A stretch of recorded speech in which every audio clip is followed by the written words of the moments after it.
It's a category of home technology products so fresh, so raw and wild, that even top vendors in the space don't know exactly what to call it and how to characterize it. They struggle for a common, compelling language that can win its inclusion in new homes on a standard basis or even as a robustly sold option. Can they get it straight? Can we get it straight? Can we develop a new revenue, profit, and customer satisfaction engine for home builders? We decided to dig in and see just what it is that's driving product development and consumer demand for what we'll call Home Power 2021. Anna Demeo is president of RacePoint Energy, a division of Savant, the Massachusetts-based control manufacturer that made big news in 2020 by acquiring GE Lighting. During a career ranging from university professor to product development and leadership at tech manufacturers, Demeo has been immersed in the emergence of the new energy ecosystem. People are becoming more energy aware and energy literate than ever before, right? So you see solar panels everywhere. The cost of solar has dropped so much that it's accessible to a wide portion of homeowners now. You have people adopting electric vehicles, people wanting energy storage. Maybe they want it because they're interested in becoming a steward of the environment, but more often they want it because they want some say over their energy future or their energy independence, right? And so especially in the world of, how crazy things are in the world today between the pandemic and other things, the idea that I live here and now many people work from home too, and they want to know they have that security and that independence. Founded in 1959, Generac Power Systems is a leading global designer and manufacturer of a wide range of energy technology solutions. The company provides power generation equipment, energy storage systems, and other power products. Publicly traded with a market capitalization of more than $16 billion as of this airing, Generac has one of the widest ranges of products in the marketplace. They began providing energy storage systems as a clean energy solution for residential use in 2019. Generac Clean Energy leader Jeff McAndrew sees these drivers for Home Power 2021.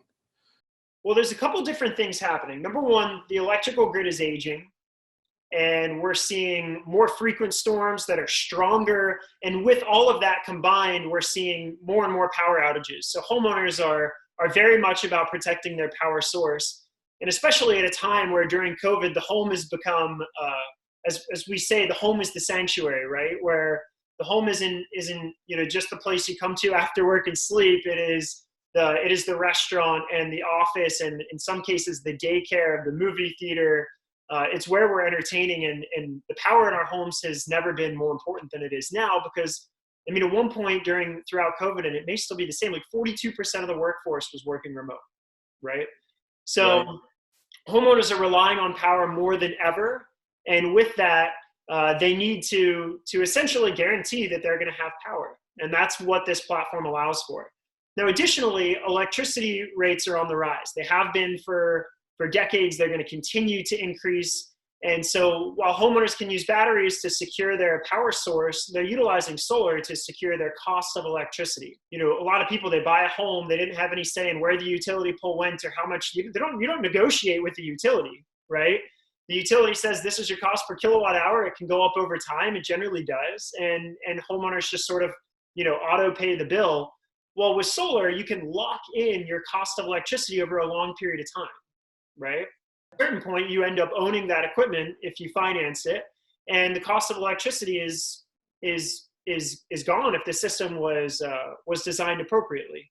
So, the big things changing, I would say, are number one, more people are home, they're consuming more energy. The electrical grid is, while utilities work really hard, is more vulnerable than it's ever been because it's aging and we're seeing stronger, more frequent storms, and homeowners need to secure their power source. What are the component elements of an up-to-date power system for a single-family residence? Let's break it down into two parts. Let's break it down into generation and then demand. So in generation, this is your own local generation. That's solar on your roof. Some people who don't want it on their roof, maybe for looks or other reasons. Solar carports are becoming very popular. So where you park your car, the solar canopy can do double duty as a protection for your car and solar panels.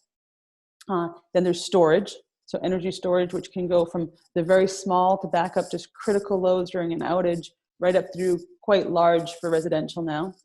And then you can still also add to that traditional backups like a backup generator. Mm-hmm. On the non-electricity side of things, homes today are moving more and more towards 100% electrical, right? So instead of using fossil fuels for heating, things like air-to-air and ground source heat pumps are allowing you to be 100% electric, right? And then of course there's your transportation, right? So as more and more people invest in electric vehicles, there's the ability to charge at your home. You got the kind of the physical generation and storage of the electricity, but you got to have smarts to go with it in order to use it the right way. The key here, along with the energy monitoring piece, because that is significant, is adopting a platform that integrates all of this. It needs to be seamless to the user, right? It needs to be as easy to the user as when they go to their iPhone and they go to one place for their shopping or whatnot. They have to have one place where they can see all of these different pieces of their home, so they can see it as one full system. How realistic is it that that's going to happen? I mean, is there really an army of integrators out there who can do the work of engineering these interfaces between the product and the electrical distribution system? Oh, I mean, absolutely. Just talking about Savant, if I can, so Savant has been 15 years in home automation integration, can control everything in the house, right? And can do it really well. And then 5 years ago, RacePoint Energy starts.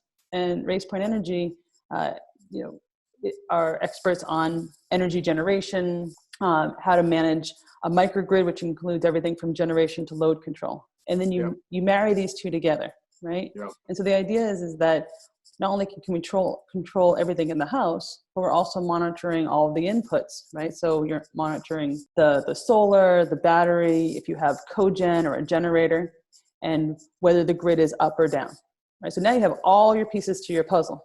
And what the system does is it uses artificial intelligence, machine learning in order to optimize the system. So we can optimize that system around resiliency, so making sure that when the grid goes out, you have the longest amount of time for your own internal microgrid to stay up, or we can optimize around economics. So even when the grid is functioning, we're taking advantage of every different price structure, using your solar locally in order to optimize your economics over time. Give us a sense of the ecosystem of products and systems and how they fit together. So I would say the hub of the system is going to be the inverter for the solar system. Now, it both controls the solar and the energy storage unit. And in Generac's case, it'll actually be able to control a generator as well. But there are a few different components. Think of it as there's the solar components, then there's the energy storage components, and then generator components if homeowners move in that direction. From a solar perspective, you've got the solar panels on the roof, as well as generally optimizers on the roof that help ensure that that system is going to produce as much energy as possible.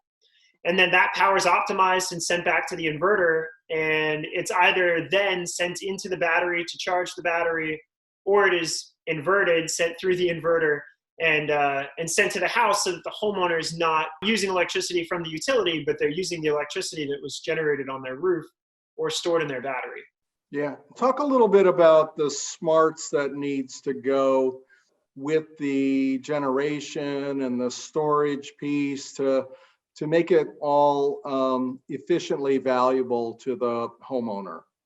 We do have a device called the PowerView meter, which would allow a homeowner to selectively monitor different loads within the home. However, that's not standard with the power cell inverter, but there's all sorts of technology that allows homeowners to see exactly how much power their air conditioner is drawing or how much energy their water heater consumed. But that doesn't specifically interact with these systems. What's happening today is the inverter sees how much power the house is consuming. And let's say it's midnight, the house is consuming 1 kilowatt. the inverter can tell the battery discharge 1 kilowatt to cover the load of the home. That way the homeowner is not buying electricity from the utility company. So are there a couple, 3 playbooks that make sense for an integrator and builder to rally around? Some of it depends on where they are in the country. So if you are, for example, in California where you're having rolling blackouts, the motivators for those homeowners are going to probably be a little bit different than, say, somewhere else where blackouts aren't very common. So as long as you take that into account, otherwise it's fairly standard, right? So here are the standard inputs to the system, like solar, battery, generator, and we have really easy cut sheets on if it's this size house, this is how big the system should be roughly. So you have some general back of the envelope ways of knowing that. And then on the user side, the idea is that you build a platform where here are the 2 or 3 key components that it's either this is what people are most drawn to in terms of smart appliances because of ease of use, or here are the 2 or 3 smart appliances or load control for that particular utility. But the key is that it's the user interface that Savant has spent, like I said, 15 years developing. It's that user interface that allows for really easy integration of all of this and scalability. And scalability is such a key point for homeowners. I can start with a very small investment now. I just want a few solar panels and, maybe this couple of smart appliances. But I know that now I'm sort of energy ready and I can add to this solution over time as I become more comfortable with it. Yeah. And I think that's really powerful because it allows you a progression over time with that homeowner. The reality is for many builders, they might have clients who aren't necessarily ready or interested in investing in smart devices, right? So a great example of this is hot water heaters, right? Yeah. So hot water heater will last for 10 years. I don't necessarily need a smart hot water heater, right? But I still want to be able to take advantage of my solar that's on my roof. I want to use I want to use all those electrons locally, or I want to participate in my utilities programs. And so the idea of being able to control the load, not through a smart device, but through a breaker.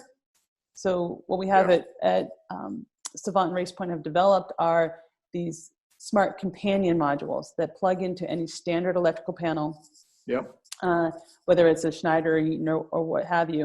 And it's a companion to a real breaker. And so what it does is that provides revenue grade energy monitoring that you can see the energy use, but also provides real-time control of that load. So in a grid outage, you can reduce the number of loads that are being used in the house. I would start, especially in new construction, is in the flexible load management system, or is that the control at the breaker level with the companion modules? Because as soon as you have the companion modules in a house, we call that energy ready, right? So now you can do solar and optimize your solar power. You can do generator or battery and optimize that, as well as the load control with the utilities. So that's the luxury space. In the mid-market, you find that again, you can still do the critical load or the whole home. The whole home tends to be a smaller lift, right? Because you don't need as many batteries. What would a standard look like? And let's break it down for luxury custom versus more of a main mid-market sort of price point, maybe volume built home. What would a standard look like? What would you recommend for a builder? Everybody thinks of solar as just the panels, right? But the panels are just one aspect of the system.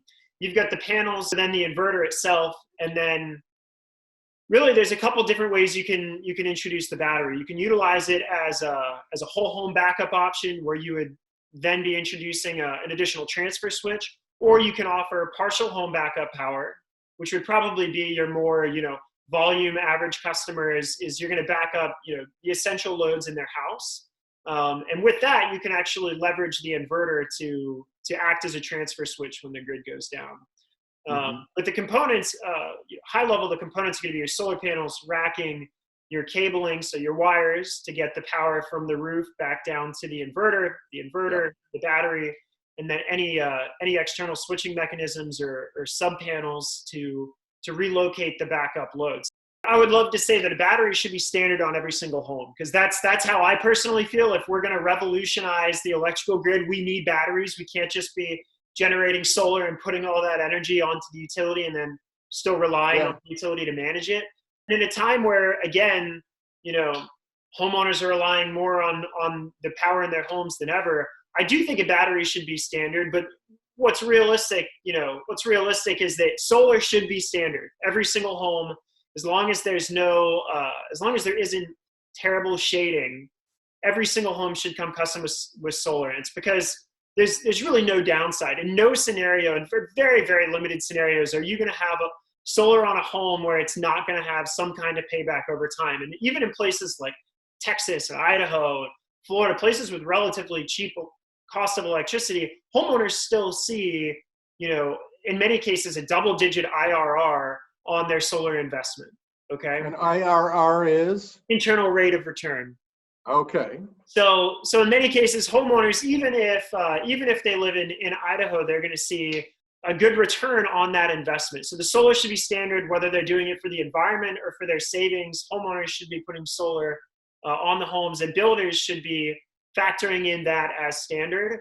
Now, today a lot of builders are going to think about batteries as an optional add-on.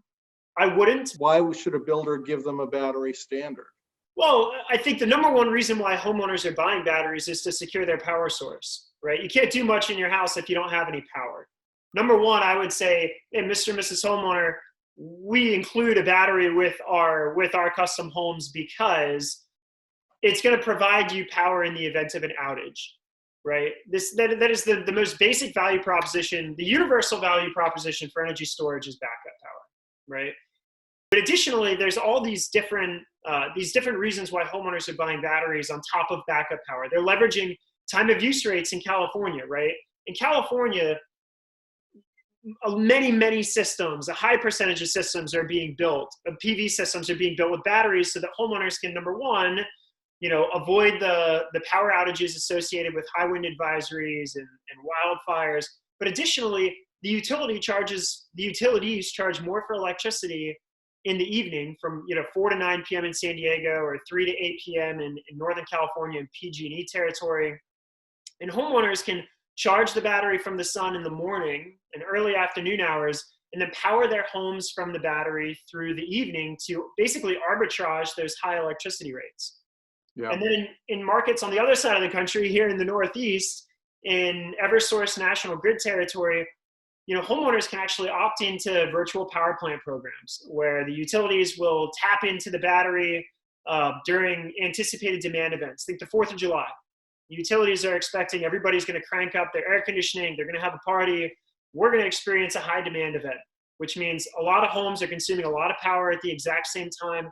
It's difficult for utilities to cope with that, spike in demand. And essentially, homeowners can opt into these programs, like virtual power plant programs, where the utility will tap into their system and discharge their batteries in the event of a demand event. Okay, so they'll actually pay homeowners to be able to tap into that battery capacity. So I guess what I'm saying, John, is I would include it as standard because, number one, there's backup power. Everybody wants backup power, right? Number two, there's the ability to arbitrage rates in certain markets. And number three, virtual power plants are going to be mainstream. Let's talk about benefits for the builder. I mean, are they going to sell more homes or sell homes more quickly and or be able to increase revenues and profits because they're participating in this category? Those builders are going to be seen as more innovative. And with that, they're going to be able to charge a premium for these homes. And honestly, they're selling the homeowner more value. The homeowner is buying a home that has, the ability to generate its own electricity, store it, and then use that power whenever the homeowner wants. I think a lot of homeowners be willing to pay for that upfront. RacePoint Director of Sales, Dan Ross, is working with builders, integrators, and ECs to make the promise of home power reality. Smart energy solutions have already gone mainstream, both in the production world as well as in the luxury world, whether that's through how they build homes or how they put energy efficient appliances into homes. But there hasn't really been a mainstream way to give the homeowner, the consumer, a way to make smart energy decisions or take action based on those smart devices. And so I think that is the next frontier, is introducing control to the homeowner so that they can have what we call a level of energy independence through actually determining how much energy is being used and where that energy is being used. And at the most basic level, that's just monitoring. How much am I consuming and where am I consuming it? But then now, as we see in California, where homes are standardizing solar and you're generating energy on your own property, what I use the term solar optimization. By introducing smart energy solutions into the home, you can optimize something that's already on your home, like solar. So, do you have builder clients or customers who are all in on this? We do, specifically in California with Title 24, where solar has now become a standard on that home. Builders are looking for ways to, give the homeowner more visibility into what that energy solution is doing for them inside their home. And they're putting it on the forefront of their marketing as an important feature set, along with other technology and non-technology features? Yeah, they absolutely are. And it's almost one of the reasons why we start using the term smart energy, because they've been using the term smart home in the builder world. And when they go to market, they're lining up smart energy with smart home right next to each other. What somebody needs in their home in terms of energy resiliency is really driven by the geographical location. So you have a lot of utilities out there that are now using what's called time of use pricing, meaning they're charging homeowners more for energy at a certain time. And so if you're an individual or if you're a builder or an individual that's building communities in those areas, you absolutely want to offer your client a way to reduce their costs when the utility, something that they're not in control of in any way, is charging more. And then you have builders, along the Gulf, down in Florida, where they're dealing with climate change and they're dealing with critical outages during specific times. And so then you start to not only just look at the monitoring or the control of energy aspect, but you start to look at that critical backup through some type of energy storage system. Previously, those were normally generators. Generators is still a growing business today, but homeowners are looking to become green. We call it green bling on our side, but they are looking to reduce their carbon footprint. They want to be an ambassador towards our planet and putting a clean, renewable solution for their backup. It's something that they're looking at either way. There's different drivers for each type of customer. If you're in a production home and you're in a $500,000 home or less, it's not likely that you're going to spend $100,000 on a microgrid for your home, right? Because it's going to cost a quarter of the price of your home. But you can introduce something as simple as energy monitoring, which is tracking your consumption, making the homeowner knowledgeable about where their energy is being used or being wasted, in which they can take an action and say, I can't believe how much energy my pool pump is using. So maybe I'm going to not run it for 12 hours a day. I'm going to run it for 4 hours a day, and I'm going to save X amount of energy. We do have use cases where just through monitoring, people are saving 30% energy in their home because they have that data and that information available. I came out of these interviews really excited and honestly a little bit confused about home power. It rings a bell with outdoor technology, a hot category that's outside of the four walls of the home and so sometimes overlooked or not maximized by builders. It reminds me of other once nascent home technology categories like home automation and multi-room audio that eventually settled into understandable ecosystems of products, common system configurations, and sales stories that could carry the day with home buyers. Over the next several months, Tech Home Builder will be working with vendors in this brave new category to help make this huge new opportunity clearer.